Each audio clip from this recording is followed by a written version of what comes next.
सांगली जिल्ह्यातला ऊस दराचा तिढा सुटलेला आहे। सांगलीतल्या ऊसाला 3175 रुपयांचा दर मिळणार आहे। 3175 दर देण्याचं कारखानदारांनी मान्य केलंय। सांगली जिल्हाधिकारी कार्यालयात झालेल्या बैठकीमध्ये या संदर्भातला निर्णय घेतलाय। दुष्काळ भागातील साखर कारखान्यांना 3100 रुपये दर देणार असल्याचं कळतंय। स्वाभिमानी शेतकरी संघटनेच्या लढ्याला त्यामुळे हे मोठं यश आलेलं आहे। कोल्हापूरनंतर स्वाभिमानी शेतकरी संघटनेने सांगलीकडे आपला मोर्चा वळवलेला होता आणि कोल्हापूरमध्ये ज्या पद्धतीने मागण्या केलेल्या होत्या त्याच मागण्या त्यांनी सांगली जिल्ह्यात सुद्धा ठेवलेल्या आहेत।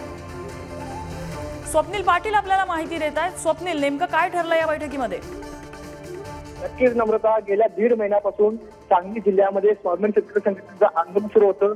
कोल्हापूर फॉर्म्युलाप्रमाणे सांगली जिल्ह्यात देखील ऊसाला दर मिळावा अशी मागणी होती, परंतु ही बैठक निष्फळ ठरली होती। त्यानंतर आज दुसरी बैठक जिल्हाधिकारी कार्यालयामध्ये पार पडली आणि या बैठकीमध्ये आता 3175 रुपये दर देण्याचं कारखान्याने मान्य केले।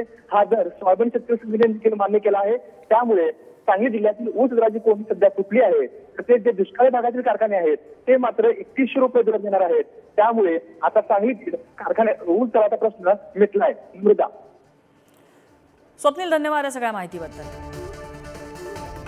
तर सांगली जिल्ह्यामधला साखरेचा तिढा, साखरेच्या दरासंदर्भातला तिढा हा संपलेला आहे असं आपल्याला या क्षणाला म्हणायला हरकत नाही, कारण ऊसाला प्रतिटन किती दर द्यायचा हे बैठकीमध्ये एकमताने मान्य झालेलं आहे।